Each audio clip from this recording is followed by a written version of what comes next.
اعوذ باللہ من الشیطان الرجیم بسم اللہ الرحمن الرحیم الحمد للہ رب العالمین والصلاة والسلام علی اشرف الانبیاء والمرسلین سیدنا و مولانا ابی القاسم محمد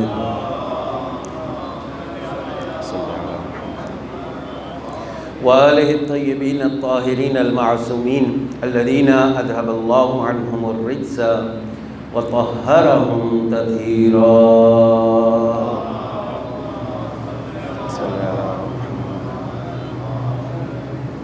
واللعنة الدائمة على أعدائهم من يوم عداوتهم إلى قيام يوم الدين أما بعد فقال مولانا أبو عبد الله الحسين عليه الصلاة والسلام إني لم أخرج أشرا ولا بترا ولا مفسدا ولا ظالما بل خرجت لطلب الإصلاح في أمة جدي أريد أن آمر بالمعروف وأنهى عن المنكر بلند آواز سے صلوات پڑھیے۔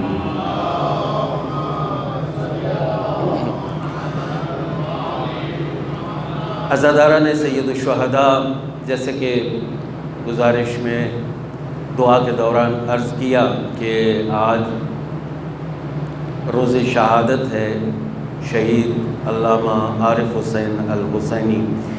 اس مرد بزرگوار کے ملت تشیع پر انگنت احسانات ہیں۔ اپنے جد علی ابن ابی طالب کی طرح نہایت مختصر دور قیادت 4 سال کے قریب ظاہراً شہید حسینی نے قیادت کی ہے، اور 4 سال کے بعد 41 سال کی عمر میں، یعنی عین شباب، صحیح جوانی جسے کہتے ہیں، اس اللہ کے ولی کو، اس فرزند علی ابن ابی طالب علیہ السلام کو پروردگار نے انہی کی مانند نماز کے لیے جاتے ہوئے شہادت کا رتبہ عنایت کیا۔ وہ بزرگ جو اس زمانے میں کو دیکھ چکے ہیں قریب سے، اس مرد بزرگوار کی شخصیت اور اس کی خوبیوں کے سبھی معترف ہیں، یہاں تک کہ زمانہ گزرتا چلا جا رہا ہے اور شہید حسینی کی یاد روز بروز نہ فقط یہ کہ تنظیمی حلقوں میں بلکہ تنظیموں سے بڑھ کر عام عوام میں اس مرد بزرگوار، اس شخصیت بزرگوار کا آج بھی تذکرہ موجود ہے، آج بھی ذکر موجود ہے، جبکہ ان کی شہادت کو کم و بیش 40 سال گزر چکے ہیں۔ کم و بیش 40 سال کا عرصہ یا اس سے کچھ کم، 35 سال یعنی اس شخصیت کو گزرے ہوئے ہو چکے ہیں، لیکن آج بھی وہ ذہنوں میں اسی طرح تازہ ہیں جس طرح ان کی شہادت کل کا تذکرہ ہے۔ اور اس کا سبب اور وجہ اس قدر پروردگار جو ہے اس نے ان کے ذکر کو جو تازگی عطا کر رکھی ہے، اس کی وجہ اور اس کا سبب چند خصوصیات ہیں ان کی۔ مجھے ان خصوصیات پر گفتگو نہیں کرنی، فقط ایک اشارہ کر کے تاکہ ہم بھی سید الشہداء کے اس فرزند کی ذکر کرنے والوں میں شامل ہو جائیں، اور اس طریقے سے اس شفاعت کے مستحق قرار پائیں کہ جو میری حقیر کی نظر میں اس فرزند زہرا کو پروردگار کی ہاں سے حاصل ہوگی۔ اس فرزند زہرا کو خدا کے ہاں حاصل ہوگی، مقام شفاعت۔ خیر، شہداء کے لیے اپنی جگہ مقام شفاعت ہے، علماء کے لیے اپنی جگہ مقام شفاعت ہے، لیکن یہ مرد بزرگوار ایسی خصوصیات کے حامل تھے کہ جو بے نظیر ہے، یعنی کم افراد ایسے ہیں کہ جو اس مرتبہ کی برجستہ خصوصیات کے حامل ہیں۔ ان میں سے ایک خصوصیت جو اس مرد بزرگوار کی باعث بنی ہے کہ ان کے ذکر کو آج بھی تازگی حاصل ہے، اور یہ ہر یعنی شخص کے لیے کہا جائے تو چابی اور کلید ہے ذکر کی بقا کے لیے۔ اگر آپ چاہتے ہیں کہ آپ کا ذکر، آپ کا تذکرہ، آپ کی باتیں لوگوں کے اندر مرسوم رہیں اور اچھے عنوان سے مرسوم رہیں، تو اس کے لیے یہ کلید اور یہ چابی ہے، اور وہ اس شخصیت کا اخلاص ہے۔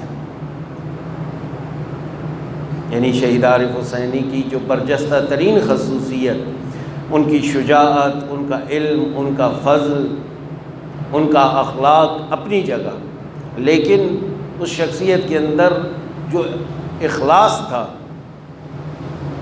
اپنے ہدف، اپنے مقصد، اپنے کام کے ساتھ جو ان کی خالصانہ بالکل خدا کی خاطر، یعنی یہ بزرگ جانتے ہیں جب ان کا انتخاب ہوا تھا قیادت کے لیے، یہ اپنے تقریباً ہم عصر علماء میں اکثریت سے چھوٹے تھے۔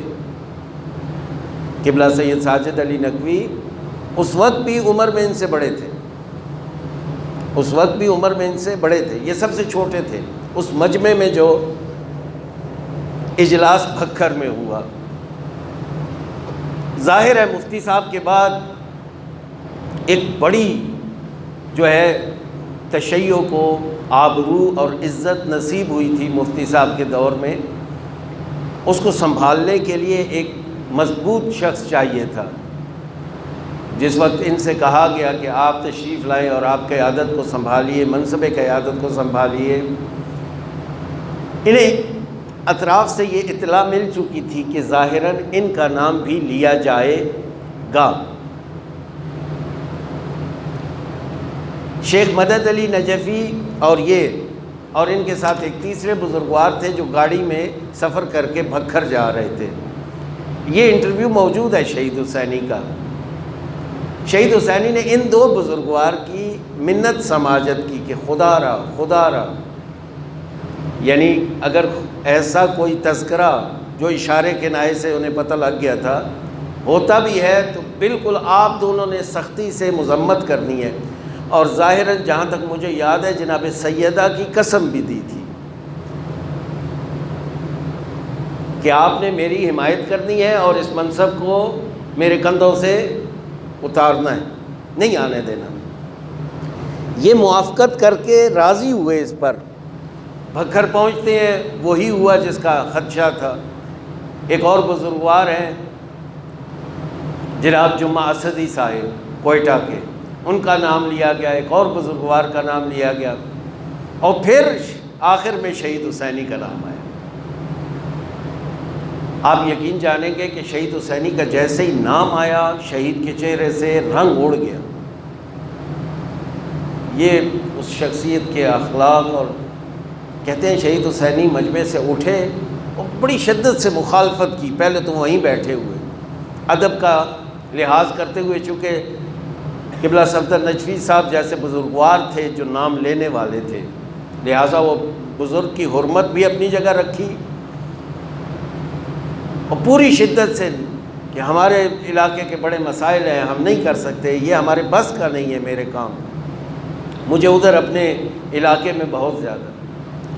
اجلاس چلتا رہا، بحث و تکرار ہوئی، شیخ علی مدد کی طرف انہوں نے اشارہ کیا کہ ان سے پوچھئے، میں جو بات کر رہا ہوں وہ حقائق پر مبنی۔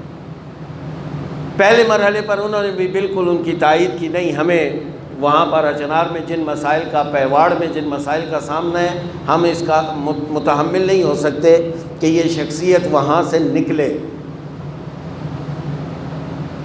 لیکن آخر میں پورا دن گزر جاتا ہے اور اسی بات کا اصرار کہ شہید حسینی، اس کے علاوہ کوئی نہیں۔ ظہر کے وقت ظاہراً جو میٹنگ ہوتی ہے اس میں جب دوبارہ سب اکٹھے ہوتے ہیں، پھر بزرگ آ کر بیٹھتے ہیں اور بات کرتے ہیں، شہید حسینی، پھر شہید حسینی اس میٹنگ میں جا ہی نہیں رہے۔ ایک بزرگوار باہر آتے ہیں اور زبردستی ان کو پکڑ کے کھینچ کے لے کے گئے اندر، یعنی اصلاً قیادت کو قبول کرنے کے لیے تیار نہیں تھے۔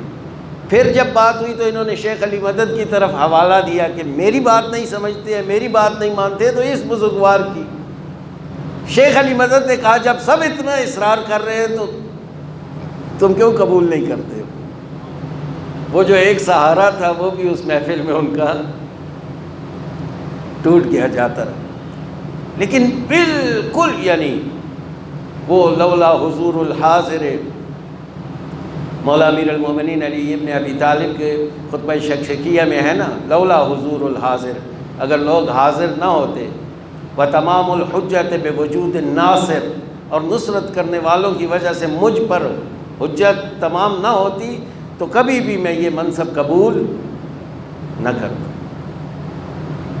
اس کی مہار کو اسی کی پشت پر پھینک دیتا، اور جیسے پہلے لوگ ہانک رہے تھے ویسے ہی اس کو ہانکنے کے لیے چھوڑ دیتا۔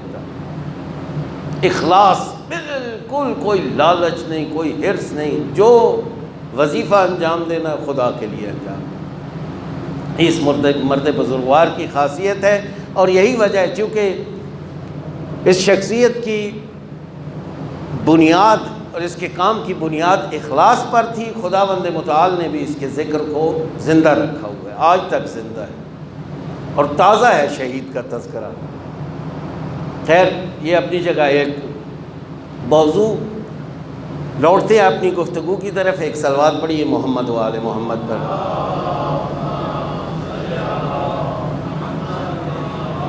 اس دعا کے ساتھ کہ پروردگار اس بزرگوار کو وہ مقام اور رتبہ عنایت فرمائے کہ جو اس نے شہداء، علماء، عزاداران ابی عبداللہ کے لیے محفوظ کر رکھا ہے۔ ہماری گفتگو کا سلسلہ چل رہا تھا کربلا بقائے دین میں وہ پس منظر کہ جس کے نتیجے میں کربلا وجود میں آتی ہے، کہ 50 سال کے عرصے میں ایسی کون سی تبدیلی آ گئی کہ مصطفیٰ کا نواسہ میدان کربلا میں تمام عزیز و اقرباء کے ساتھ اپنی قربانی پیش کرنے پر مجبور ہو گئے۔ اور اس ضمن میں ہم نے اس تحریک یا اس موازی حرکت کا تذکرہ کیا کہ جو طلوع اسلام کے ساتھ مکہ اور مدینہ یا حجاز کی سرزمین پر اس کے ساتھ ساتھ جس نے حرکت شروع کی، یعنی ایک طرف جہاں اسلام کا پیغام اپنی تعلیمات کو لوگوں کے درمیان رواج دیتا چلا جا رہا ہے، وہیں پر ایک طبقہ کہ جس کے مفادات خطرے میں ہیں، حضرت کی مخالفت کے لیے کھڑا ہے۔ اور یہ طبقہ کہ جس کے مفادات خطرے میں ہیں، جس چیز سے سب سے زیادہ فائدہ اٹھاتا ہے وہ ہے تعصب، قبائلی تعصب۔ خب تاریخ کے طالب علم ہیں، تقریباً آپ تمام نے یعنی ابتدائی تعلیم اسلامیات کے جب سبجیکٹ پڑھے ہیں تو وہ جزیرۃ العرب اور اس کے خصوصیات اور وہاں بسنے والوں کا اجتماعی طریقہ جو ہے اس سے آپ لوگ آشنا ہوں گے۔ یعنی جزیرۃ العرب کوئی آباد زمین نہیں ہے۔ آپ دیکھیے موہنجو دڑو کی تہذیب کتنی پرانی ہے، 5000 سال۔ یہ ہمارا ٹیکسلا یہ کتنا پرانا ہے، تقریباً لگ بھگ 3000 سال پرانا ہے یہ۔ یعنی بر صغیر کی سرزمین چونکہ آباد سرزمین ہے، پانی موجود ہے، سبزہ موجود ہے، ایسی سرزمین میں لوگ ظاہر ہے پھر اکٹھے ہو کے رہتے ہیں، اور جب اکٹھے ہو کر رہتے ہیں تو اس کا نتیجہ یہ نکلتا ہے تمدن وجود میں آتا ہے۔ تمدن جب وجود میں آتا ہے، قانون وجود میں آتا ہے، لہٰذا آباد علاقے ہیں، متمدن علاقے ہیں۔ لیکن جزیرۃ العرب کی صورتحال ایسی نہیں ہے۔ جزیرۃ العرب ایک علاقہ وہ ہے جو تہامہ کا علاقہ ہے، جو سمندر کے ساتھ ہے، اور اس سمندر کے ساتھ تہامہ کے بارڈر پر پہاڑوں کا ایک سلسلہ ہے۔ اس پہاڑی سلسلے کے اس طرف حجاز ہے۔ حجاز حجز سے ہے، حجز پردے کو کہتے ہیں۔ چونکہ یہ پہاڑی سلسلہ سمندری علاقے اور مکہ اور مدینہ کے جو حجاز میں ان کے درمیان ہے، اس وجہ سے اسے حجاز کہا جاتا ہے۔ حجاز یعنی فاصلہ۔ ایک سائڈ جنوب میں یمن اور لک و دک چٹیل بیابان ہے جنہیں نجد کہا جاتا ہے۔ بس یہ پورا بر صغیر کا جغرافیہ ہے۔ اور عزیزان گرامی، یہ جو پورا بر صغیر ہے اس میں صورتحال کیا ہے؟ سوائے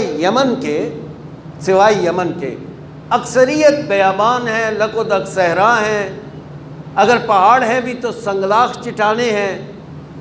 جو حج کی زیارت کر رہے ہیں بیت اللہ کی، وہ دیکھیں گے کہ جو پہاڑ مکے کے اطراف میں ہے یا مدینے اور مکے کے رستے میں ہے، اکثر پہاڑ سیاہ ہیں، یعنی دھوپ کی تپش سے جلے ہوئے پہاڑ ہیں۔ یہ علاقہ اس قسم کا علاقہ ہے۔ ایسا علاقہ کہ جس میں صورتحال یہ ہو، وہاں ظاہر ہے زندگی کے وسائل کم ہیں۔ جب زندگی کے وسائل کم ہوتے ہیں تو لوگ مل کر نہیں رہتے، لہٰذا اکٹھے نہ ہونے کی وجہ سے تمدن وجود میں نہیں آتا۔ جہاں تمدن ہوتا ہے وہاں حکومتیں ہوتی ہیں۔ لہٰذا یمن میں قوم عاد اور سمود کا ٹھکانہ ہے، باقاعدہ تمدن تھا وہاں پر۔ ادھر یمن کا ہی وہ ابرہہ بھی ہے جو خانہ کعبہ پر چڑھائی کے لیے آیا۔ یہ علاقے آباد علاقے ہیں، جبکہ جزیرۃ العرب بیشتر بیابان ہے۔ بیابان میں پھر ظاہر ہے جب مرکزی حکومت نہیں ہوتی، تمدن نہیں ہوتا، مرکزی حکومت نہیں ہوتی، پھر کون سا نظام اجتماعی ہے؟ قبائلی سسٹم ہے، اور قبائلی سسٹم کی بنیاد تعصب ہے۔ عربی میں عصبیت، قبیلہ، تعصب۔ عزیزان گرامی، اور اگر یہ اجتماعی سٹرکچر ان کا سمجھ میں آ جائے تو شاید قرآن کا جو انتظام بعد از مصطفیٰ امت کی حفاظت کے لیے خدا کی جانب سے کیا گیا تھا، اسے نگلیکٹ کرنے کی وجہ بھی سمجھ میں آ جائے گی، کیوں نگلیکٹ ہوا وہ۔ اور اس کا چونکہ تعلق ہماری بات کی گفتگو سے ہے، لہٰذا میری جو ہے گزارش یہ ہوگی ذرا خصوصی توجہ، گرچہ مباحث تاریخی نوعیت کے ہیں، نہ جانے آپ کے مزاج پر گراں نہ گزریں۔ اللہ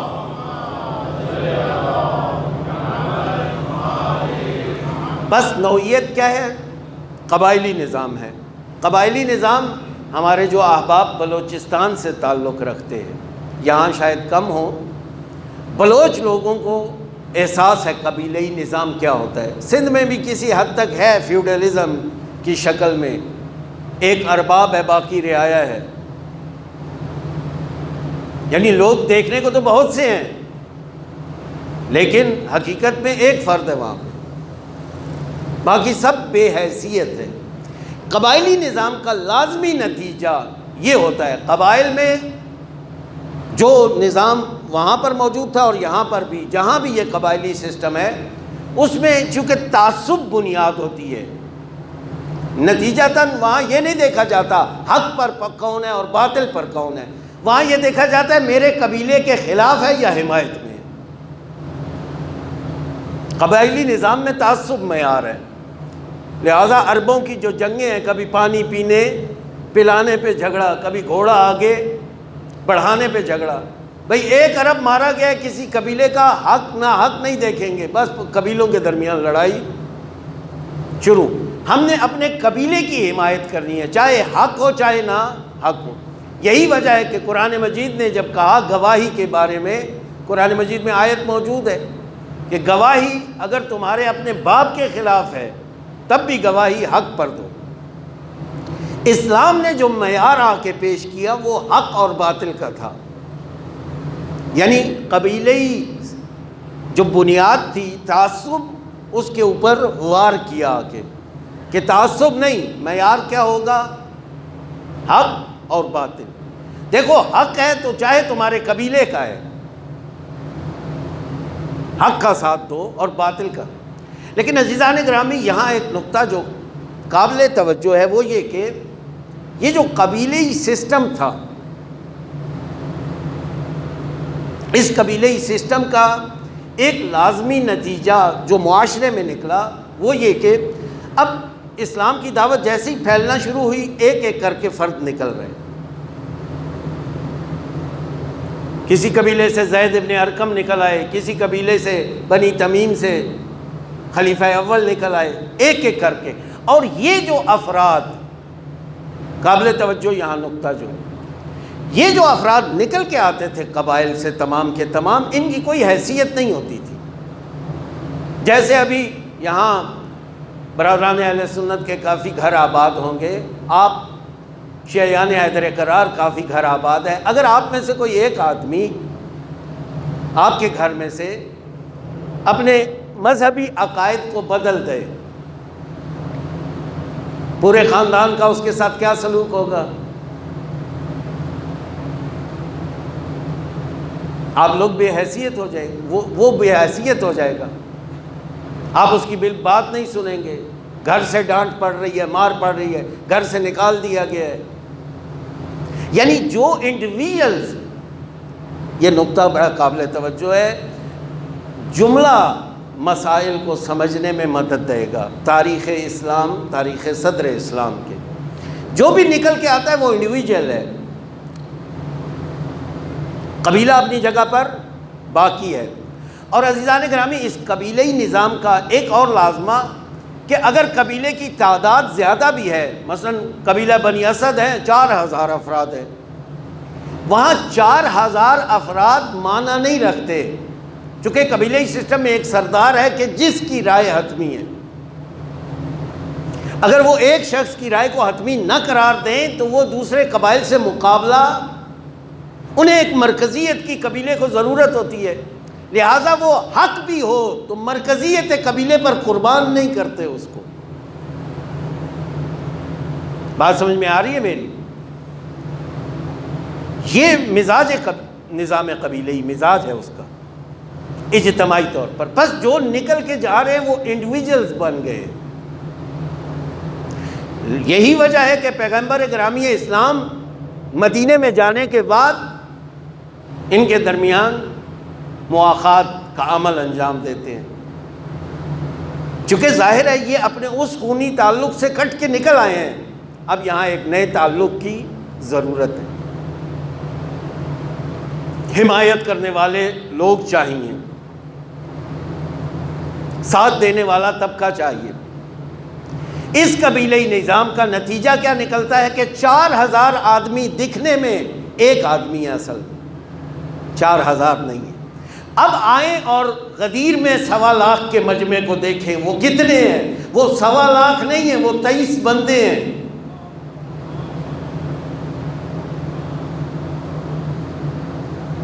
وہ 1.25 آدمی نہیں ہیں. آئیے اس کی ڈیٹیل کی طرف چلتے ہیں، کیسے یہ ایسا ہوا. بس قبیلئی نظام کا نتیجہ ایک آدمی. اور عزیزان گرامی، سرزمین جزیرۃ العرب، یا دوسرے لفظوں میں میں کہوں تو یمن کو چھوڑ دیجئے کیونکہ وہاں ایک بڑی تہذیب تھی، نجد، تہامہ اور حجاز، یہ جو تینوں کے تینوں علاقے ہیں، ان تینوں کے تینوں علاقوں میں حتیٰ شام تک جو عرب قبائل آباد تھے، ان میں قریش کو مرکزی حیثیت حاصل تھی. قریش کو مرکزی حیثیت حاصل تھی. کیوں قریش کو مرکزی حیثیت حاصل تھی؟ اس وجہ سے کہ قدیم الایام سے خانہ کعبہ جو مذہبی مرکزیت رکھتا تھا پورے جزیرۃ العرب میں، وہ قریش کے پاس ہے. خانہ کعبہ قریش. چنانچہ قرآن مجید میں ان کے حج کا تذکرہ موجود ہے. لوگ اس گھر کی نسبت عقیدت رکھتے تھے جناب اسماعیل اور ان کی طرف سے بیان کیے گئے دین کی وجہ سے، اور پھر جو کرامات انہوں نے اس گھر پہ آنے والوں کے ساتھ ہونے والی کرامات مشاہدہ کی تھی. نتیجہ یہ نکلا کہ پورے جزیرۃ العرب مذہبی حوالے سے اپنا مرکز کسے سمجھتا تھا؟ گرچہ ہر ایک کے اپنے اپنے بت اور وہ، لیکن مرکزی ترین معبد خانہ کعبہ تھا. اور یہی جیلسی تو ابراہہ کو تھی ابراہا نے جب یہ دیکھا کہ خانہ کعبہ کو اتنا اوج ہے، اس نے یمن میں خود ایک معبد تعمیر کروایا جس کے اوپر کافی سونے کا بھی استعمال کیا، پردے آویزاں کیے خوبصورت، اور پھر لوگوں کو لالچ دے کے اس کی طرف بلایا بھی گیا، لیکن کوئی وہاں نہ جائے۔ یہ پتھروں کا بنا ہوا مکان تھا، یہاں پر لوگوں کا رجوع تھا۔ اب ابراہ کو یہ بات بڑی گراں گزری، اس نے کہا حل کیا ہے؟ کسی سمجھدار نے کہا حل اس کا یہ ہے، جب تک وہ گھر باقی ہے اس کو کوئی پوچھے گا، وگرنہ ابراہ کو اس جنگل اس بیابان میں آنے کی کیا ضرورت تھی؟ کس سے لڑنا تھا اسے؟ لہٰذا ابراہ کا لشکر آتا ہے اور حرم کی باؤنڈری پر پہنچ جاتا ہے۔ اچھا، رستے میں کوئی اسے رکاوٹ بھی نہیں آتی، کوئی حکومت ہو تو رکاوٹ آئے نا، ظاہر ہے وہ فوراً پہنچتا ہے۔ جیسے ہی پہنچتا ہے یہاں پر سامنا ہوتا ہے جناب عبد المطلب سے۔ جناب عبد المطلب روایات میں ہیں جب جاتے ہیں، چونکہ ان کے اونٹ چرنے کے لیے گئے ہوئے تھے، اس نے 200 اونٹ قابو کر لیے۔ جناب عبد المطلب گئے تو وہ جو ان کے چہرے پر الہی وجاہت تھی، اس کی وجہ سے کہتے ہیں کہ اپنے خیمے میں دیکھ کے جناب عبد المطلب کو کھڑا ہو گیا اپنی جگہ پہ، اور کھڑا ہو کر کہا بتائیے سید العرب کس لیے تشریف لائے ہیں؟ کہا سنا ہے تمہارے سپاہیوں نے میرے اونٹ پکڑ لیے۔ کہا میں تو آپ کو بڑی منزلت والا سمجھ رہا تھا، آپ نے اتنی چھوٹی بات کی، میں آپ کا خانہ کعبہ گرانے آیا ہوں، آپ اپنے اونٹوں کے لیے پریشان ہیں۔ تو توحید پرست عبد المطلب نے یہ جواب دیا، انا رب العبل، میں اونٹوں کا مالک ہوں، وللبیت رب یحمیہ، گھر کا اپنا مالک ہے، وہ خود حفاظت کرے گا۔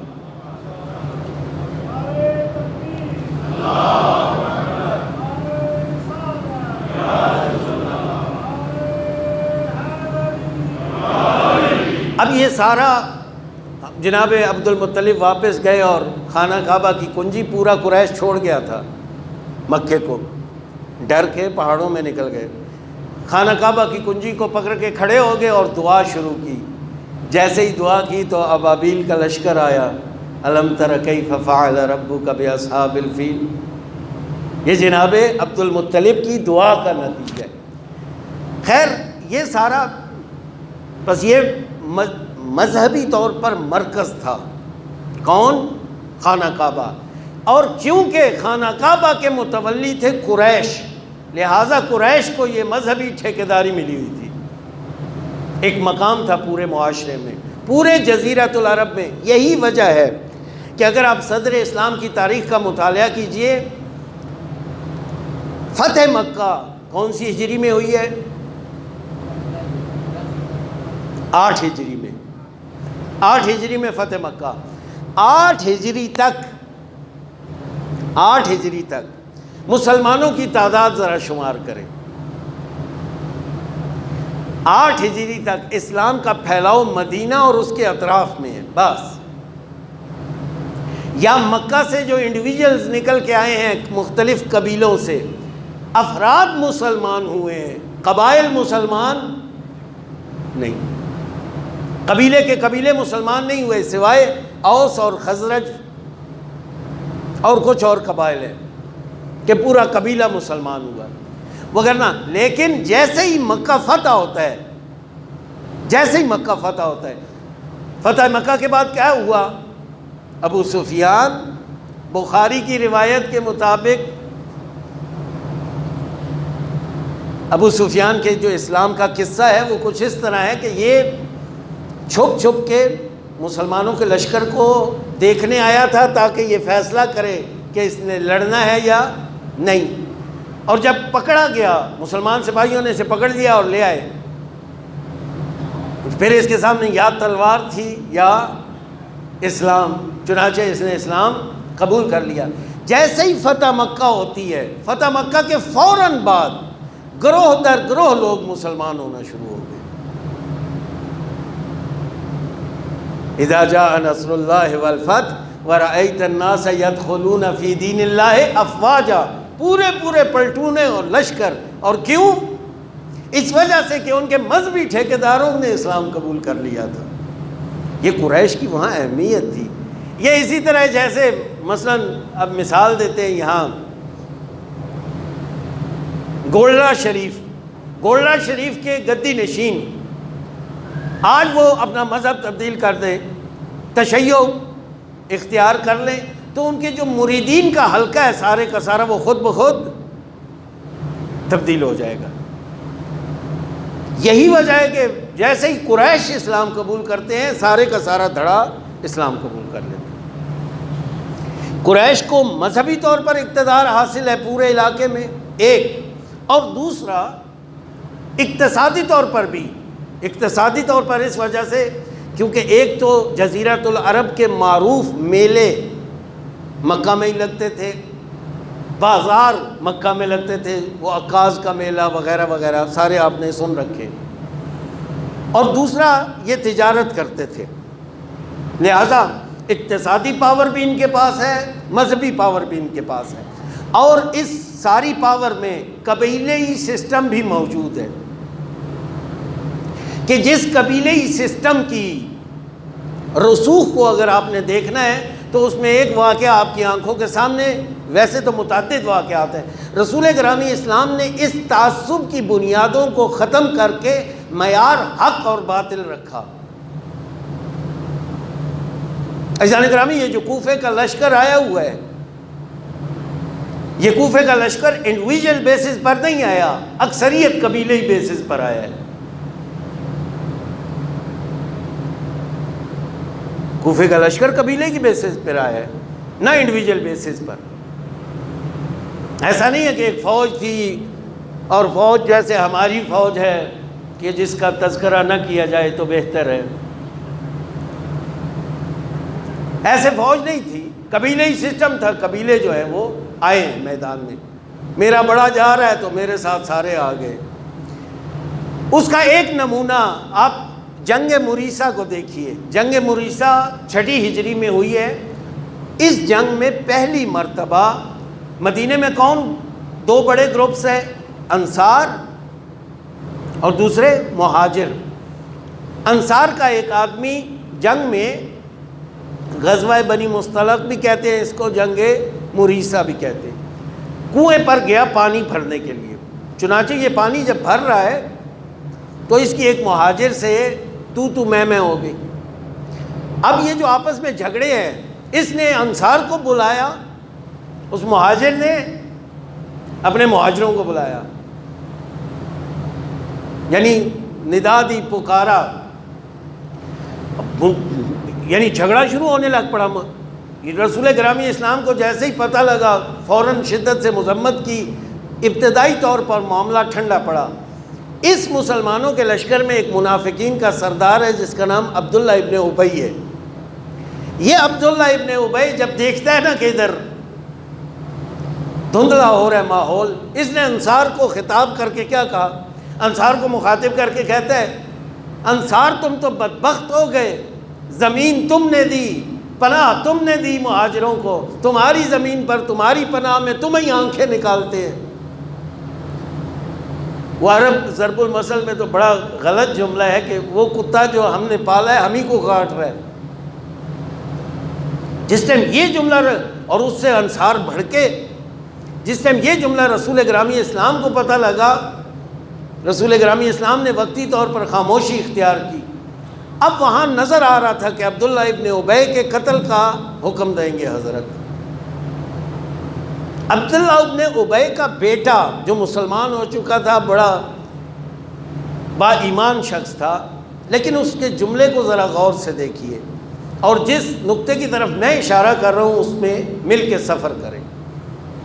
عبداللہ ابن ابی کا بیٹا آتا ہے رسول گرامی اسلام کے پاس اور آ کر حضرت کو کہتا ہے کہ یا رسول اللہ، پہلے سے ہی چونکہ اس کو اندازہ ہو گیا تھا کہ جو کام میرے باپ نے کر دیا ہے اس کی کم از کم سزا موت ہے، یہ آ کے بیٹا رسول گرامی اسلام سے کہتے ہیں یا رسول اللہ، اگر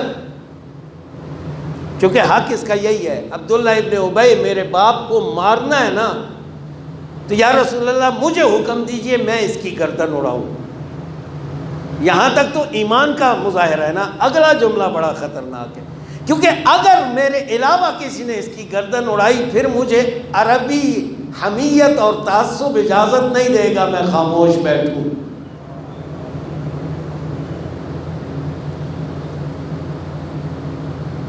کیونکہ میرے لیے پھر تان ہے. اور یہ تانوں کا سلسلہ جاہلوں اس قبیلئی نظام میں بڑا شدت سے تھا. بیٹیوں کو کیوں زندہ درگور کرتے تھے؟ اسی وجہ سے. یعنی بیٹیاں ہم جب بیاہ کے کسی کے گھر بھیجتے ہیں ہمارے بال ان کے پاؤں کے نیچے آ جاتے ہیں. عربوں کا یہ اپروچ تھی. قبائل میں جب جنگیں ہوتی ہیں جنگوں میں بیٹیاں کنیزیں بنا لی جاتی تھی اور پھر وہ رہتی نسلوں تک کے لیے تانا ہوتا تھا تمہاری بیٹی تو فلاں کے پاس نہیں ہے. اس ننگ اور آر سے بچنے کے لیے یہ بیٹیاں، بھوک نہیں تھی. عرب جاہل اس قسم کا متعصب اجڑ مزاج تھا یہ. اس وجہ سے وہ بیٹیوں کو اپنی یہ تعصب قبیلے، یعنی رسول گرامی اسلام نے جن پھولوں کو اکٹھا کر کے مسلمانوں کا ایک گلدستہ بنایا تھا، باوجود تعلیمات اسلامی کے ابھی تک وہاں پر تعصب کے. عزیزان گرامی آئیے اب واپس پلٹے. اسلام نمودار ہوتا ہے جزیرۃ العرب میں. رسول گرامی اسلام مساوات پر مبنی، عمل اور کردار پر مبنی اپنی تعلیمات کو پیش کرتے ہیں. مسلمانوں کے گروہ پر زمین مکہ تنگ کر دی جاتی ہے، یہاں تک کہ شیب ابی طالب کا دور آتا ہے. جانتے ہیں شیب ابی طالب میں مکے میں کل عرض کیا کہ 23 کے قریب قریش کے قبائل آباد ہیں. کچھ ہیں جو خانہ کعبہ کے نزدیک آباد تھے، کچھ ہیں جو پہاڑوں پر. یہ جو شریف قبائل تھے جو مکے میں خانہ کعبہ کے قریب آباد تھے انہیں ابتحی کہا جاتا تھا، یعنی معزز قبائل. اور وہ قبائل جو تھوڑے سے قریش میں سے ہی تھے لیکن نامور افراد ان میں نہیں تھے، وہ ذرا ہٹ کے تھے، جن میں بنی تمیم وغیرہ ہیں. یہ جو مکے میں آباد قبائل تھے دعوت رسول گرامی اسلام کے وقت یہ سب کے سب ایک پیج پر آ جاتے ہیں. ایک طرف پورا قریش ہے اور دوسری طرف دو قبیلے، بنی ہاشم اور بنی مطلب. اور شیب ابی طالب میں بھی یہ دو قبیلے. پورا مکہ ہم پیمان ہو جاتا ہے کہ ان کی مدد نہیں کی جائے گی، ان کو بھوک اور پیاس کا سامنا ہے. بس شیب ابی طالب میں دو قبیلے ہیں. یوں وہ جو قبیلوں کی آپس میں ٹکراؤ تھا نصف نصف کا، اس کی بالکل صورتحال بدل جاتی ہے، اور ایک طرف پورا قریش اور دوسری طرف بنی ہاشم. اور اپروچ کیا ہے بنی ہاشم کے بارے میں؟ کافی غور طلب نکتہ ہے یہ. بنی ہاشم کے بارے میں اپروچ یہ ہے کہ بنی ہاشم نے یہ سب کچھ حکومت اور اقتدار حاصل کرنے کے لیے کی ہے. جھگڑا تو رہتا تھا قریشیوں کے درمیان پردے داری پر، کون خانہ کعبہ کی چابی رکھے گا، کون حاجیوں کو پانی پلائے گا، کون حاجیوں کو کھانا کھلائے گا، کون جنگوں میں علمدار ہوگا. یہ جھگڑا قبائل میں آپس میں تھا، لیکن جیسے ہی ادھر سے نبوت کا پیغام اٹھا اب سب ایک پیج پر آ گئے، اس کے مخالف ہیں. جو ابو جہل کا وہ جملہ معروف ہے کہ ہم نے بنی ہاشم کے ساتھ ہر میدان میں مقابلہ کیا، ایسے دو گھوڑوں کی طرح ہو گئے جو ریس میں بالکل برابر ہوتے ہیں، یہاں تک کہ انہوں نے نبوت کا دعویٰ کر دیا. اب ہم کہاں سے نبوت کا دعویٰ کریں؟ لیکن لا نصدقہ ابدا، ہم نے نبوت کا دعویٰ تو نہیں کر سکتے لیکن ان کی بھی کبھی تصدیق نہیں کریں گے. یہ وہ رقابت اور حسادت ہے کہ جو ان قبائل کو بنی ہاشم سے پیدا ہو چکی تھی. یعنی مقابلے میں اب رسول خدا انڈیویجولز کے ساتھ ایک طرف ہے، اور عزیزان گرامی یہ ساری تصویر کشی یہ ساری تشویر کشی بڑے واضح انداز سے غدیر کا پیغام بھلانے کا سبب سمجھائے گی۔ یعنی یہ کیسے ممکن ہے کہ رسول گرامی اسلام کے تربیت شدہ مسلمان یکسر رسول کا دکھایا ہوا بتایا ہوا نمائندہ بھول کے نہ اس کی حمایت کرتے ہیں، خاموش ہو جاتے ہیں بالکل؟ کیوں؟ آخر ایسا کیوں ہوا؟ عزیزان گرامی، ذرا سی تیزی کے ساتھ، اور اگر تھوڑا سا لیٹ ہو تو اجازت دیجیے، چونکہ گفتگو بڑے نازک مرحلے پر داخل ہو گئی۔ ایک صلوات پڑھیں محمد و آل محمد۔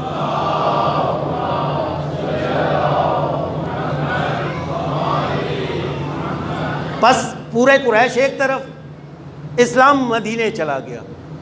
جیسے ہی مدینے پہنچا اسلام، جنگ بدر آ گئی۔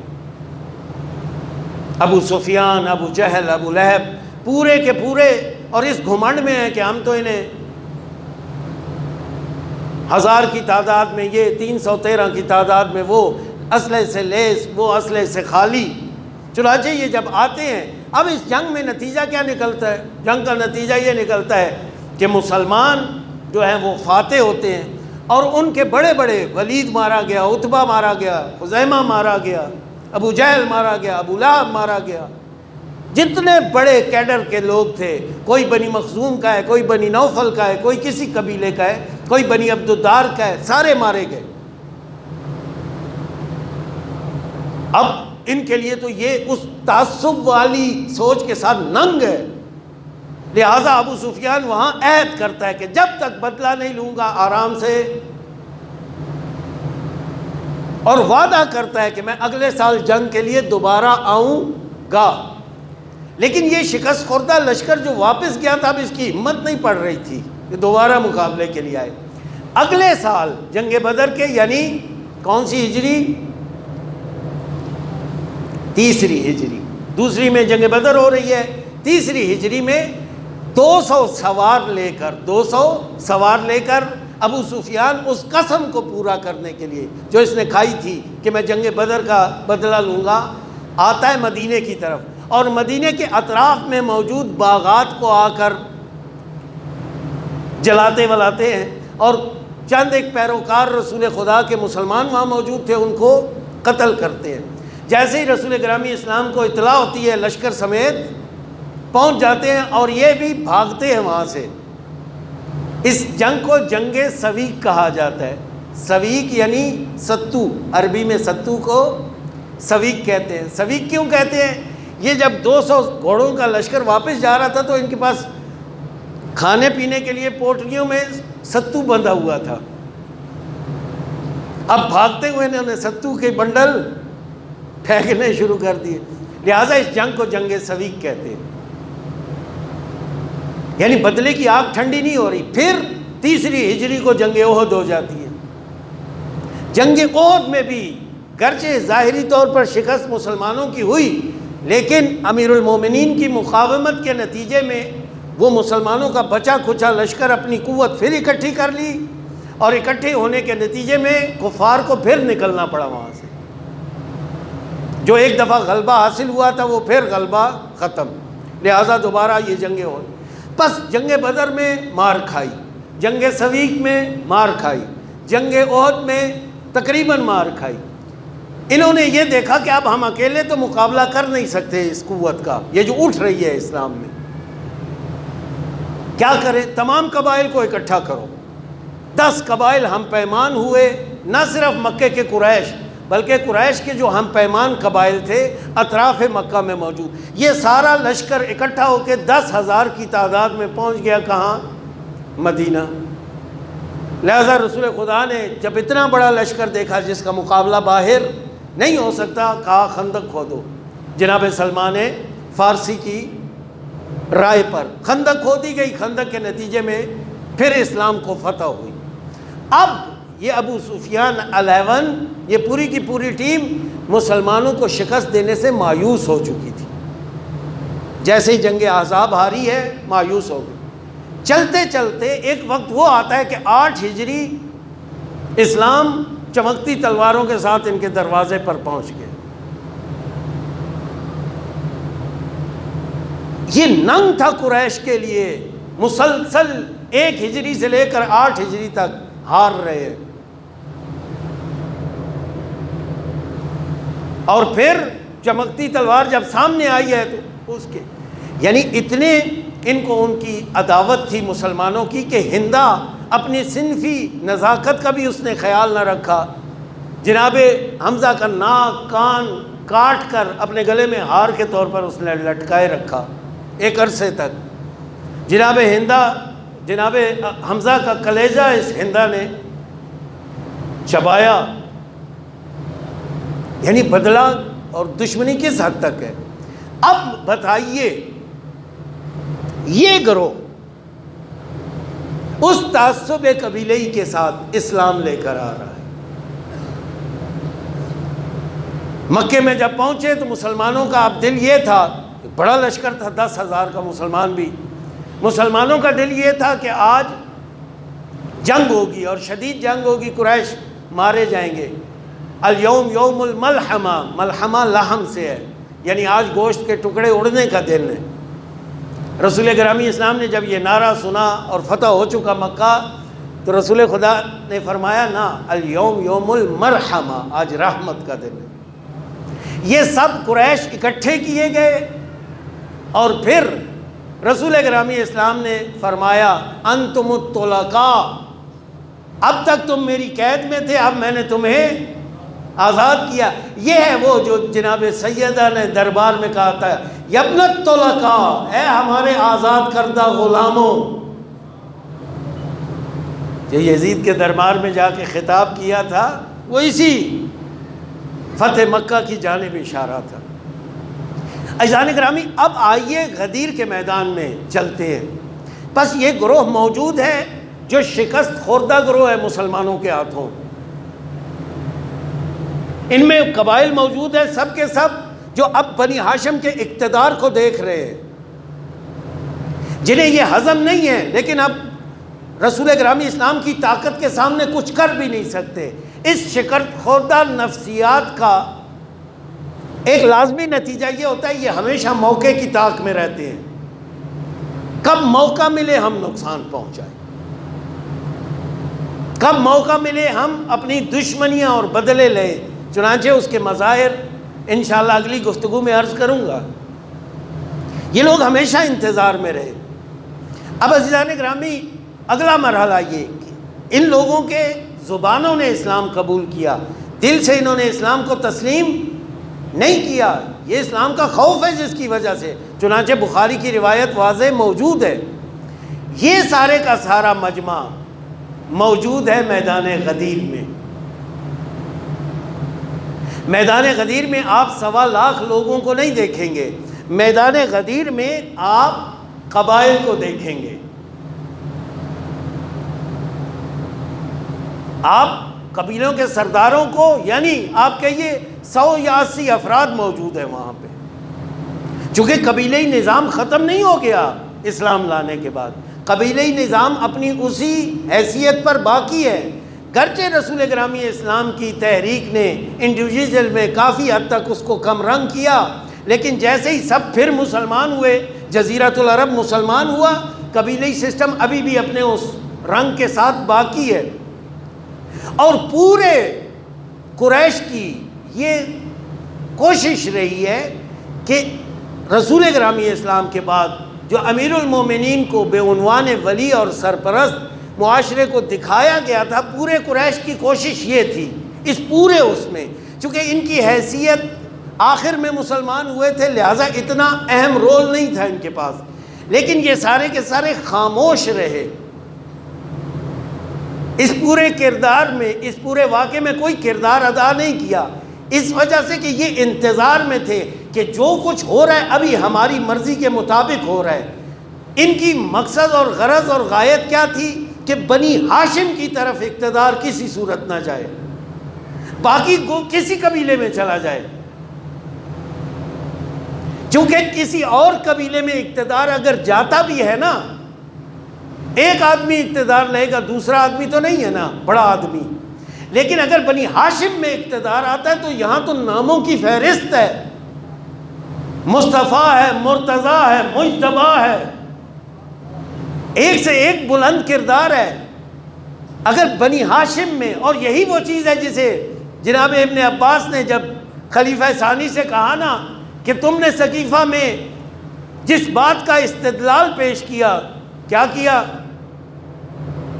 تم نے انصار پر احتجاج کیا کہ ہم چونکہ رسول خدا کے قرابت دار ہیں، ہم رسول خدا کے قرابت دار ہیں، ہم ان سے نزدیک ہیں، قریشی ہیں ہم، اس وجہ سے ہمارا خلافت پر حق زیادہ ہے۔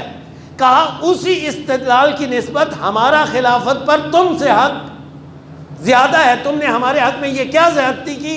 تو کیا جواب دیا تھا قریش؟ جواب آگے سے کیا دیا؟ تاریخ میں ثبت ہے، انہوں نے کہا قریش یہ پسند نہیں کرتے تھے ان یجتمع النبوۃ والوصیۃ فی بنی ہاشم، کہ پورا قریش اس بات کو ناپسند کرتے تھے کہ نبوت اور وصایت دونوں بنی ہاشم میں جمع ہو جائے، لہٰذا ہم نے تو مصلحت کے تحت اقدام اٹھایا۔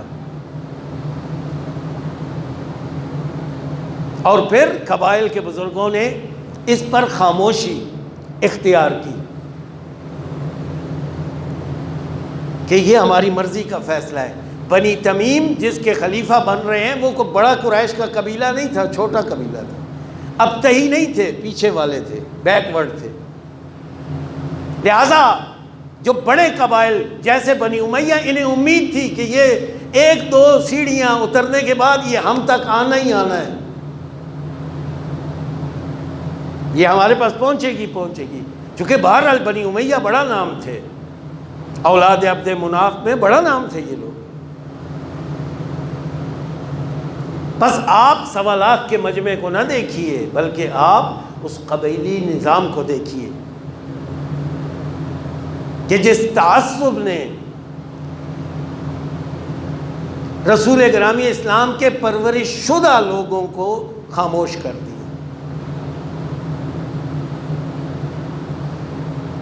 پھر معیار وہاں تعصب اور قبیلہ بن گیا، معیار حق نہیں رہا، معیار انصاف نہیں رہا۔ عزیزان گرامی، اسی قبیلئی تعصب نے کربلا کے میدان میں اپنا رنگ دکھایا۔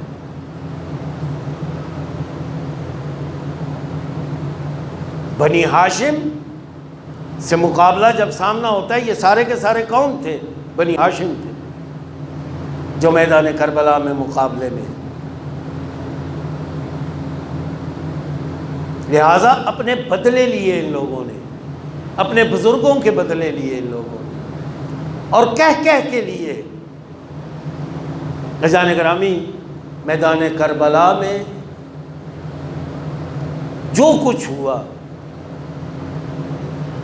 چاہے جناب علی اکبر کا سینہ چھلنی ہوا، چاہے جناب قاسم کے ٹکڑے ہوئے، چاہے جناب عباس کے بازو قلم ہوئے، یہ ایک رول ہے جو کربلا کے میدان میں بنی ہاشم کے مردوں نے ادا کیا، اور ایک کربلا کے میدان کا وہ کردار ہے جو ان کی خواتین نے ادا کیا۔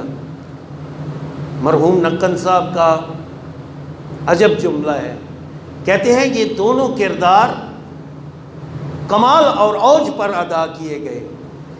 جو کربلا کے شہداء کے ذمے تھا انہوں نے اوج پر ادا کیا، جو کربلا کے اسراء کے ذمے تھا وہ انہوں نے کمال پر ادا کیا۔ لیکن ایک فرق ہے، وہ فرق یہ کہ جو کربلا میں ہوا وہ اس خاندان کا ورثہ تھا۔ اجرکم علی اللہ۔ جو کربلا کے میدان میں ہوا، برچھی لگنا، برچھی کھانا، شہادت اس خاندان کی میراث تھی۔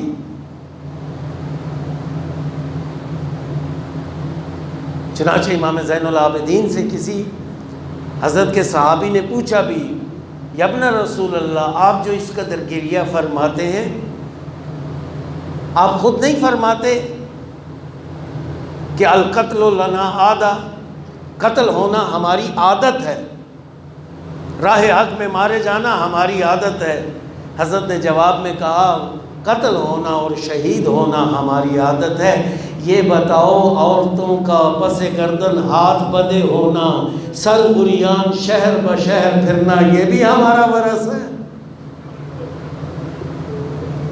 اجرکم اللہ، اجرکم اللہ۔ عزیزان گرامی، عربوں نے، ان اعراب نے تمام قدریں جو عرب جاہل کے ہاں محترم شمار کی جاتی تھی، سب کو کربلا کے میدان میں اپنے پاؤں تلے رونت دیا۔ عربوں کے ہاں یہ جو ہے قدر تھی کہ اگر میدان جنگ میں دو مجاہد، دو پہلوان لڑ رہے ہیں اور کسی پہلوان کو دوسرے پر غلبہ حاصل ہو جاتا ہے، اگر جو مغلوب ہو گیا اس کے گھر کی کوئی کنیز بھی نکل آئے نا، عرب احترام میں اس کو چھوڑ دیتے تھے۔ یہی وجہ ہے عمر ابن عبد ود کی جب لاش پہ اس کی بہن آئی ہے نا، تو اس نے ایک فخریہ جملہ یہ کہا ہے کہ اے عمر ابن عبد ود، تجھے مبارک ہو کہ تجھے کسی شریف نے مارا ہے، تیرا یہ سالم بدن گواہی دیتا ہے کہ تجھے کسی شریف نے مارا ہے۔ یہ عربوں کے ہاں قدر تھی کہ ماؤں بہنوں کو دیکھتے ساتھ مغلوب کو چھوڑ دیتے تھے۔ عجب ہے اولاد علی کا مقدر کہ جہاں زینب کبریٰ اپنے بھائی کو جب سالم حالت میں دیکھا، کب دیکھا؟ وَالشِّمْرُ جَالِسٌ عَلَىٰ صَدْرِهِ، شمر سینے پر سوار تھا، قابضاً لحیتہ، ریش مبارک ابی عبداللہ کو ہاتھ میں لے کے بیٹھا تھا، اور سیدہ پکار پکار کر کہہ رہی تھی اما فیکم مسلم، او ظالمو تم میں کوئی مسلمان نہیں؟ اجرکم اللہ، اجرکم اللہ۔ یہ آخری مرتبہ تھی جب پورے بھائی کے بدن کو زینب کبریٰ نے دیکھا۔ پھر کچھ دیر بعد کربلا کے میدان میں اعلان ہوا الا قد قتل الحسین بکربلا وقد ذبح الحسین بنینوا۔ جبرائیل اعلان کرتا پھر رہا ہے حسین کربلا کے میدان میں قتل کر دیے گئے، حسین کربلا کے میدان میں ذبح کر دیے گئے۔ پھر بھائی کے سر کو نیزے کی نوک پر زینب کبریٰ نے دیکھا، بدن اور سر جدا۔ عزیزان گرامی، اس سر کو ان کمینوں نے عجلت میں جلدی جلدی کوفے کی جانب بھیجا، کوفے کی جانب بھیجا، اور جو لے کے گیا تاریخ نے اس کا نام خولی لکھا ہے۔ خولی اس سر کو لے کر اپنے گھر آتا ہے، گھر میں آ کر بعض روایات میں ہے اپنے تندور میں اس سر کو رکھ دیتا ہے اور اسے ڈھک دیتا ہے۔ بیوی کے ساتھ، بیوی نے یہ منظر دیکھا، بیوی نے منظر دیکھنے کے بعد اس سے پوچھا یہ تھیلے میں کون سا خزانہ لے کے آیا ہے؟ کہا خزانہ نہیں ہے، یہ حسین ابن علی کا سر ہے جسے دے کر مجھے انعام ملے گا۔ کہا تیرا اور میرا سر اب ایک سرہانے پر نہیں پڑے گا، جا میرے گھر سے دفع ہو جا۔ پھر آتی ہے تشریف لے کر اس تندور کے پاس، دیکھتی ہے کہ نور ہے جو تندور سے ساطع ہو کر آسمان تک بلند ہو رہا ہے۔ ایک دفعہ سر سید الشہداء کو اپنے ہاتھوں میں لیتی ہے، وہ نور ہے کہ جو اس سر سے ساطع ہو رہا ہے، بلائیں لیتی ہے سر کے۔ میں کہوں گا اے مومنہ، آج تو اس سر کو احترام دے رہی ہے، ابھی صبح یہی سر تشت میں ابن زیاد کے قدموں میں پڑا ہوگا۔ وہ کبونا چوب خیزران سے کبھی ہونٹوں پہ گستاخی کرے گا، کبھی دانتوں پہ مارے گا۔ عزیزان گرامی، روایت ہے جناب زید ابن ارقم نے جب یہ منظر دیکھا، صحابی رسول ہیں، زندہ تھے ابھی، کہتے ہیں اے پلید اپنی چھڑی ہٹا ان دانتوں سے، میں نے خود رسول کو بوسے دیتے دیکھا، رسول کے دہان مبارک کے بوسے لیے۔ ایک دفعہ اس کو ابن زیاد کہتا ہے اگر تو صحابی رسول نہ ہوتا تو آج تیری گردن اڑا دیتا۔ میں کہوں گا افسوس اس امت پر، زید ابن ارقم کی صحابیت کا لحاظ کیا، لیکن جس کے ہونٹوں پہ چھڑی مار رہا ہے وہ مصطفیٰ کے کندھوں پہ سوار۔